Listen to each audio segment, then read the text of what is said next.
Today we will set up and run something with Selenium in less than 90 seconds.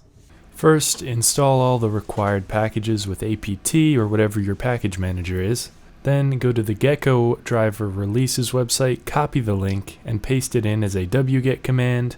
This will download and you can extract it with tar xvf. Copy Gecko driver to user/bin so that it's in your path. Then install Selenium with pip or pip3 and open up a Python file.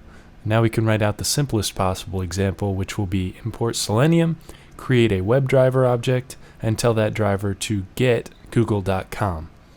We'll save this and then run it, and Google should pop up, and Firefox and all that.